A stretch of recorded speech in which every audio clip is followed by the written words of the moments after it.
Thank you, Aldo, and thank you very much, Stefano and Anastasia, for inviting me. It's a great honor and a pleasure to be here. And yes, today I'd like to talk to you about injectivity in second-order models for nonlinear elasticity. So nonlinear elasticity, we're generally talking about this kind of model where we have some kind of elastic body, and somehow we deform it, so we've maybe got some boundary values.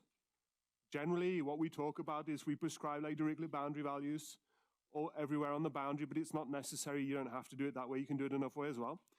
And we have some kind of energy functional which looks a little bit like this. And we want to minimize the energy of this energy functional among, let's say, homeomorphisms which have these prescribed boundary values. Now, of course, you're going to want to have some kind of derivative, so we minimize in W1P, and of course, many people have said it already, we're worried about this interpenetration of matter, or non-interpenetration of matter, so we generally use homeomorphisms. Or maybe the limit of homeomorphisms, or maybe the inf condition, and sometimes the in condition, well, no, okay, so we've seen where the limit of homeomorphisms doesn't imply the inf condition.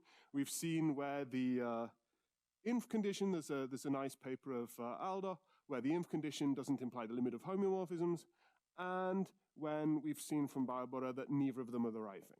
Okay, fine. Very nice. Oh yes, by the way, I really hope that this talk will be very interesting for you. If not, there's a little object here which will slowly move across the screen, and by the time it gets over here, then the talk is finished. So, I mean, you can always look at the clock, but you don't know that I'm not going to go over time. By the time this object gets to the other side, it will actually experience some massive deformation, which will actually increase the regularity. So, I mean, that's worth watching, even if nothing else is. So, yes. So what kind of energy density am I interested in? Typically, I want some rotational invariance, which causes its own problems. And we want to prevent overly compressing our body. Why is this? Because so suppose I have some elastic body and I'm compressing it a lot. This seems that it should take a lot of energy, and the compression of the body is basically this determinant, and that's why we want the energy density, the potential to go to infinity as the Jacobian goes to 0. And of course, we want to keep the orientation. So we say, like, okay, if the Jacobian is changing sign, then this has infinite energy, so we can forbid that. Right, so this is more or less quite a standard sort of model for nonlinear elasticity. And yeah, okay, so this is not plagiarism, right? I'd be very happy if somebody could take a photo of this, because then I could use that in my next presentation, and eventually I'll form some kind of fractal. Thank you. Okay, this is, why would I choose this? Okay, because I have a slide like this, but like Standard's one is better. And yes, I could like rewrite it based on the photo, but that would be plagiarism. Doing it this way is just one line of like include graphics. So this is highly effective. Okay, but so, yeah, there's this ball thing if you're polyconvex and you've got like growth conditions, and like you've got a homeomorphism on the boundary, then okay, then you can find a minimizer. Very nice. We have a Charlet-Netchas condition, which probably nobody's heard of yet, but it looks like this. And so the idea is basically you can't have matter overlapping. That's essentially the idea. So the area of what you're creating, that should be this integral of the Jacobian, at least if you've found for some reason you can't create matter by the end condition, right? And then that should coincide with like really what you see. So hopefully this means if there's any self-contact, it's only just like of a lower dimensional form, or like at least 0 measure, right? So this should hopefully give us an idea of that there's no interpenetration of matter. And also, yes, there's this inf condition. And we spoke a little bit about this. You've heard plenty about this, how somehow these are all conditions which we're trying to use to reconstruct this physical relevance of the model. Okay, so the problem about this is really that it's is not a convex condition, right? So this really makes a lot of your problems of minimizing real a lot more complicated, because you're not in a convex space where you can use a lot of the tools. So really you have to come up with something a lot more inventive. Okay. What I'd like to talk to you about today is a second order linear elasticity, which means I'm minimizing a function like this, where the difference comes here. That we're now also looking at an integral of the second derivative. Now, why would you want to do that? Imagine that you had a material which was made of certain crystals, and you want to somehow change these crystals. You create an energy on the boundary, which corresponds to the sudden change in the first derivative. So there's interfacial energies which come into play, and somehow this jump of the first derivative is exactly what we want to penalize to capture these interfacial energies. So that's in the condition where you've got, let's say, linear growth, but maybe linear growth is a little bit difficult to work with. You might be worried about weak limits or whatever. So you might want to take it to some other power. So we're interested in the second derivative, maybe with some kind of power. And this is our model case, which I'll be particularly interested in. So somehow a little bit, you can see a little bit of like the near Hookean energy. You've got this 1 over Jacobian here, right? But we're looking at the second derivative to some power q. I mean, if you look at this general one, maybe your sort of generic functional might include also some derivative to the power p, so we use q here, right? Okay, just to make it something different. And then we're interested in minimizing this over homeomorphisms which equal something on the boundary, and they minimize this, okay, right? So, yes. Sorry, the exponent.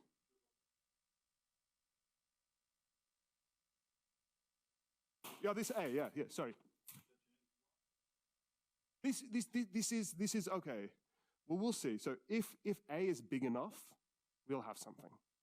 If A is too small, then no. Yeah. So, I mean, we'll see. There'll be some interplay. Yeah. So I don't want to spoil too much, because I think you have to wait like another slide or two, and then we'll get that. Yeah. Yeah. So exactly. So yeah, and then we want to minimize this over homeomorphisms. Well, it would be nice to know, like, is this class of energy?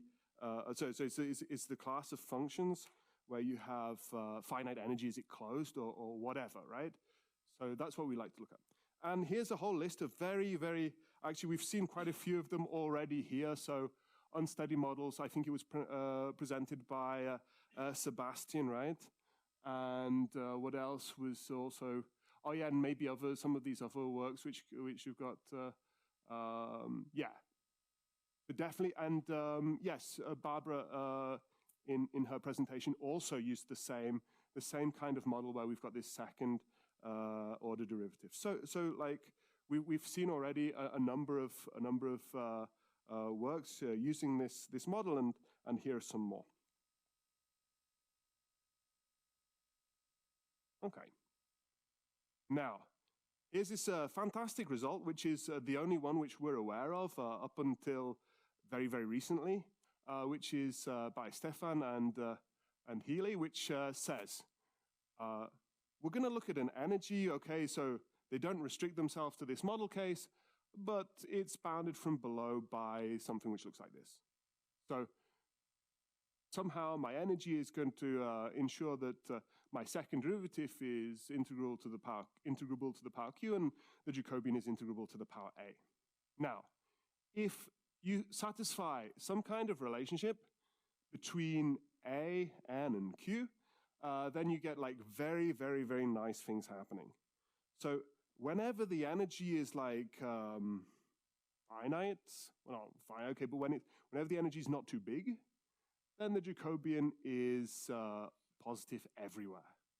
And this is really fantastic, right?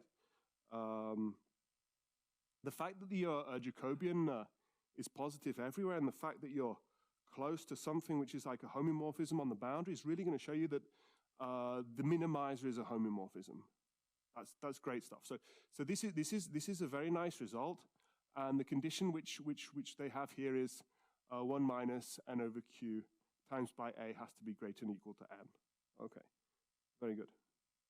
So fantastic corollary of this result is, in fact, this allows them to get a Euler-Lagrange equation. Okay, and then maybe depending on whatever your functional is, you can maybe get also some kind of regularity out of this, perhaps. Very nice.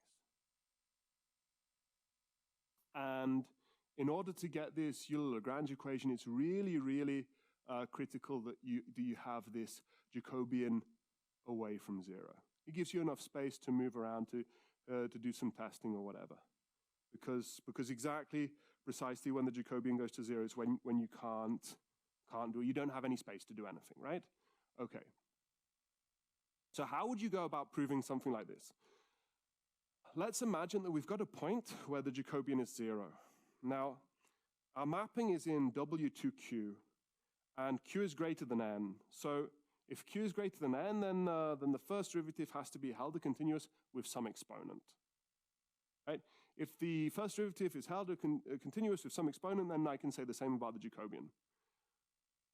So you can see where I'm kind of going with this. If I'm 0 at some point, my Jacobian is 0 at some point, then it's very small close to this point because of my Helder continuity. And so I can find some kind of estimate from above, which tells me, well, 1 over the Jacobian has to be very big. And the integral of 1 over the Jacobian is infinite. But this can't happen because, to remind you that, okay, this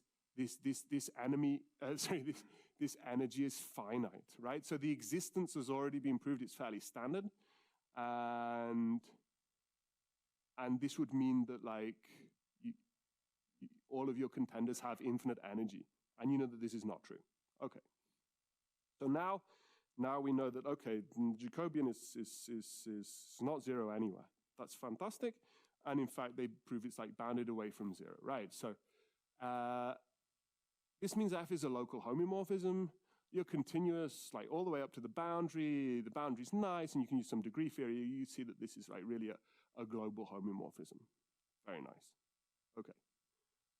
Unfortunately, like you really can't get rid of this condition Q is greater than n using this approach because you really need the Helder continuity of your first derivatives. Okay.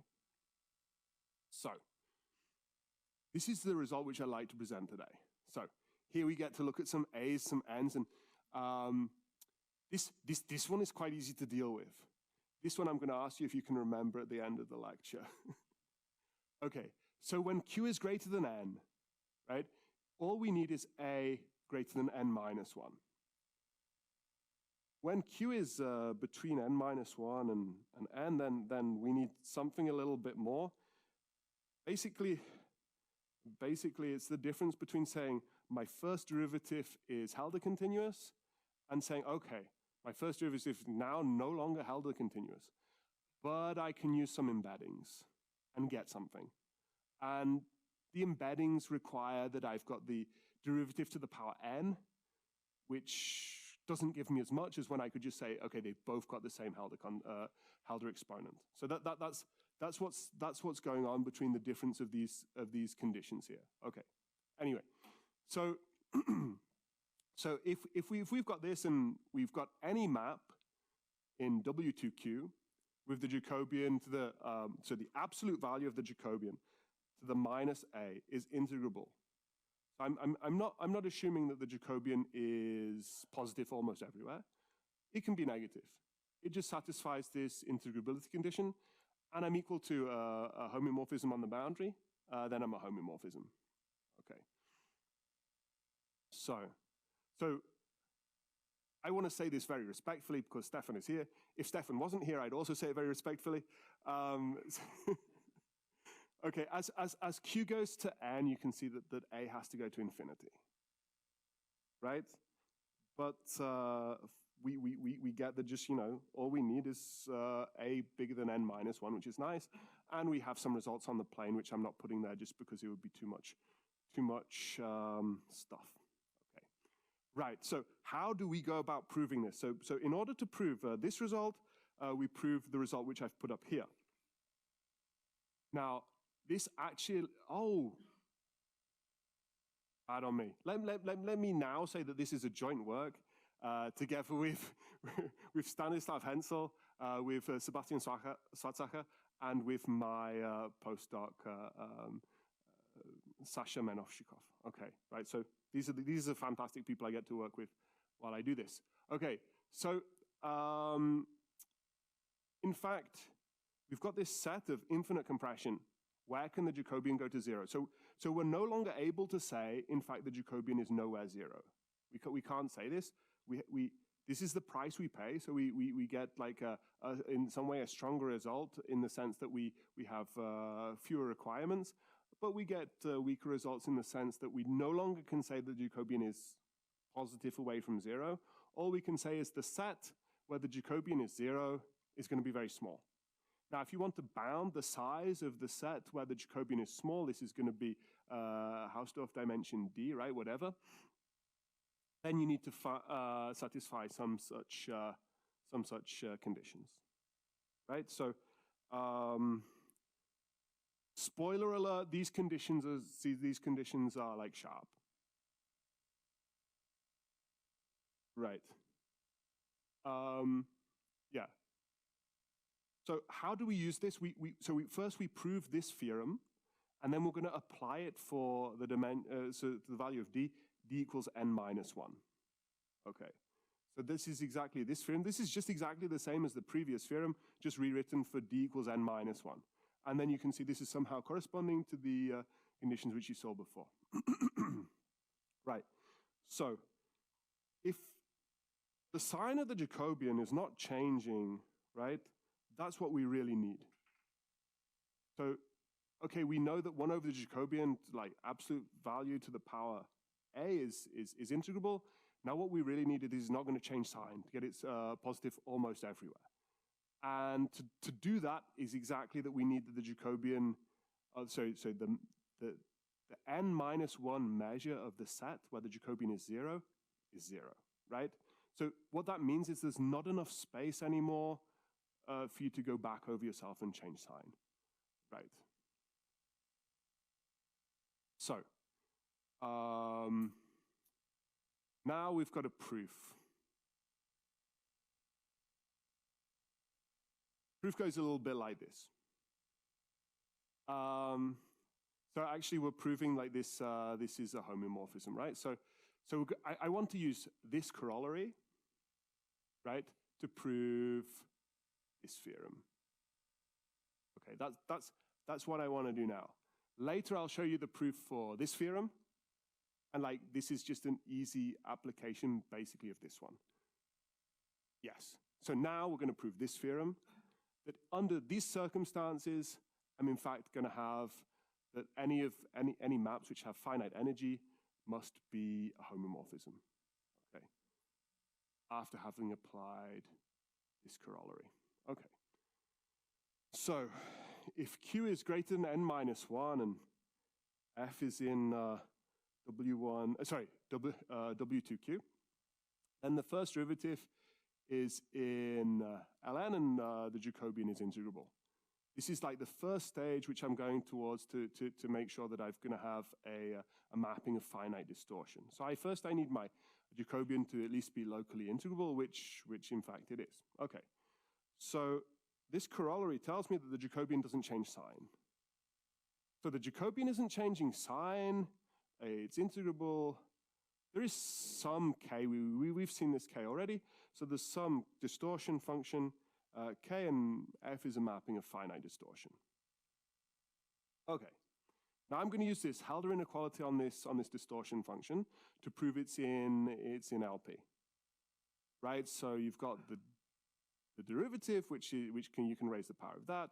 You've got 1 over the Jacobian, you can raise the power of that because that's in the assumptions that A is, and the assumptions are just exactly right. to get that kf is in LP for p bigger than n minus 1. I'm on a domain of like Lipschitz boundary, and I'm equal to a homomorphism on the boundary. And then this goes like nicely into the theory of mappings of finite distortion. It's open, it's discrete, it's a homomorphism on the boundary, it becomes a homomorphism. So this is how we get from this corollary, we prove that the things with finite energy are homomorphisms. Okay, nice. Okay, so now I'd like to tell you how we're going to go about proving this theorem, because like this theorem is really key to the whole thing. I mean, this corollary is really just an application when d equals n minus 1.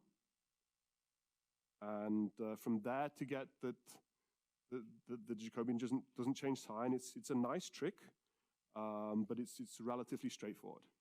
Okay, so really the workhorse of the paper is here in this theorem. So how do we go about proving this? And today I'd like to prove it by contradiction. So let's assume that actually really like the set has positive Hausdorff dimension D measure, right?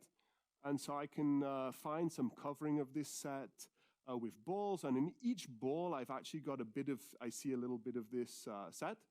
And so then when I sum up the radii of this ball to the power D, this is like really positive away from 0. You can't get this down to 0 because I'm assuming that the set where the Jacobian is 0 has positive D dimension. Okay, fine. Sorry, has positive D-dimensional measure. Okay, but like nobody can stop me because D is less than n to make the ball so small that the area they cover is actually really, really small, like really tiny. And now because I'm assuming that the 1 over the Jacobian to the power a is integrable, and I now want to integrate it over this the union of these balls, which have a really, really small measure. Then the integral of 1 over the Jacobian to the power a is like really small, as small as I like. Okay. And now we're going to compare this c and this epsilon and get some contradiction. Okay. So, yeah. So I see this set in every ball. And now we use this Poincare equality, which is coming from the Zima book. So this is not like your absolutely like standard Poincare equality. This is saying that if like you can see enough of the set where the Jacobian, where the function is 0, then in your typical Poincare inequality, where you have right, this integral of u minus ub, right? Whatever, you can get rid of this part. Because the set where this guy where this guy is 0 is big enough that you can say instead of taking the average, I'm in fact going to take 0. So this result you can find in the Zima book, and this is exactly what we use. This is exactly why we don't need to have the average of the ball here, which is, I mean, of course, we're taking like the super fine representatives of the function. I mean, like if I'm going to say that it's defined up to like a set of D capacity 0, right? So I mean, all the regularity is just like tuned fine enough that I can say, okay, I really know what's happening here. Like my Jacobian is defined up to this, my function is defined up to this measure, up to this set of measure like, or of capacity nothing and so on. So you have to use like some quite fine tools. You have to use this Poincare inequality. But then when you've got this is nice because then you can get rid of this average value term which comes into this Poincare inequality. And what have we got here? We've got d of jf, because it turns out that the Jacobian is in, okay, if f is in W2Q, then j of f is in some W1B, right? This is not so hard to calculate, and this is exactly the exponent which we use here. And then we sum up over our Rn, and we use like some Helder inequality, and we do some clever tricks where we turn things upside down, and we do things which which make me very confused. And then in the end, we get like that 1 over like some power of epsilon has to be greater than c, which is I can make epsilon as small as I like. So this doesn't happen, and we get a contradiction. Okay, that's basically what's going on in the proof. Right. Okay, so this gives us some really good news. This really gives us some good news that as soon as the Jacobian is like positive, like away from 0, so let's assume that we can find a set. So my mapping F is defined on some set here. Let's assume that for some reason I know on this set JF is greater than C, which is greater than 0. Fine. On this set, I've got some kind of Euler-Lagrange equation. So very nice. Very good news. Okay. And then comes some bad news, right? So the bad news is like, oh yeah, okay, yeah, fine. This is more good news. And now comes the bad news. Prophet of doom. Okay. It's possible to create a mapping which has finite energy, and yet the set where the Jacobian is 0 is dense. Right? So, okay, it's a zero-dimensional set, but it's dense, which basically means for your Euler-Lagrange equation is that it's happening nowhere, in short. Okay, so it's not so hard to think it up, right? Because you just need something which, okay, in inverted commas, like points have 0 capacity in a way with respect to this kind of function. So if A and N and Q are just in the right ratio, so here, like our example, we only do it on the plane, right? But there's nothing really that special about the plane. It's just like saving time to show you that, like, if you've only got W2N, then you can easily get in trouble, right? So that, yeah, this guy is like super integrable. Like the Jacobian is really not that small. I mean, he's some kind of exponentially integrable. So like 1 over the Jacobian is as integrable like in Lebesgue terms as you want. And this guy tends to 0 as R tends to 0. So this is fine, and then this map is not exactly W22 smooth when you patch it with the identity, right? Because I'm operating on some ball of radius R around the origin, and if I try to plug in identity, well, there's a jump in the derivative, so I smooth this out. It's not a problem. I smooth this out, and then I've got some smooth map. It's like C1 and W2 infinity, whatever, like locally away from this point, and then I can say, okay, fine. Now I can make copies of this, scale them, make them as small as I want, move them around on some dense set, and like compose. So I do it once in one place, I go to the other place, I compose my previous mapping with the next one. So now I had the Jacobian was 0 here, now I've got it over here. And I do this in like some inductively on all the points, and then I get the Jacobian is in fact 0 everywhere on this dense set. Okay, so this is some bad news. Okay, but there's some good news. Typically, to get the approximation of a homomorphism by a diffeomorphism is a lot of work.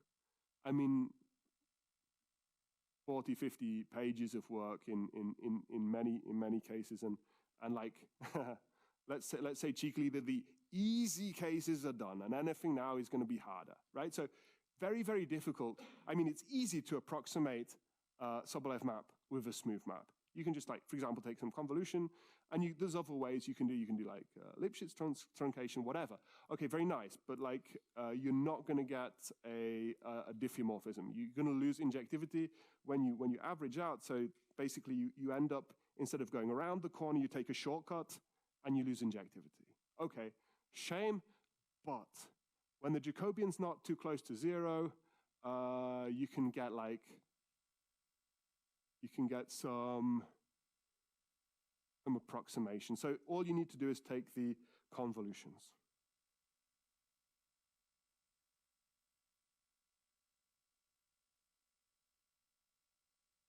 This makes your life an awful lot easier. Okay. Right. So then we might be interested in what. Okay, I told you that this condition in theorem 2 is sharp, right? So the blue bit is sharp, the red bit is not sharp. The reason it's not sharp is because like previously we were able to use just this Helder continuity exponent, which didn't change between the derivative and the Jacobian. Now we have to use some embeddings. Like the embeddings are sharp, right? But it's not able to give us such a good result, in short. Okay. So what we do is we tell you, okay, give me your D, your dimension of your set where you want to have the Jacobian 0, and I'll come and construct you a map which is like C1 homeomorphism with all this stuff which you want, and then the Jacobian is 0 on this set of positive d-dimensional measure. It's nice. It tells us that our theorem 2 is in some sense sharp, not in all cases, but it's good enough for now, but maybe you can improve on it. That would be very nice. We believe that this example is sharp, which would, because it's just like so canonical. It's like exactly what you would imagine to do. And it's like, how can you do it better than this? Like, maybe you can. Maybe you can. I can't see it, but like maybe you can. But this is why we sort of think that perhaps a better result can be proven, which would also be very, very nice. So this is okay. Before I tell you about this, I want to tell you about this mapping. So I'm going to tell you about how to prove that this theorem 2 is sharp. First, I want to tell you about what we can do. So if you don't have enough regularity, like what we've got here, you're actually able with your Jacobian to go to 0 on an n-1 dimensional set. So you go like this, and then you can speed up again. Nobody can. This is just symmetrical. So instead of like slowing down and then speeding up again, you slow down, you go back, and you speed up again.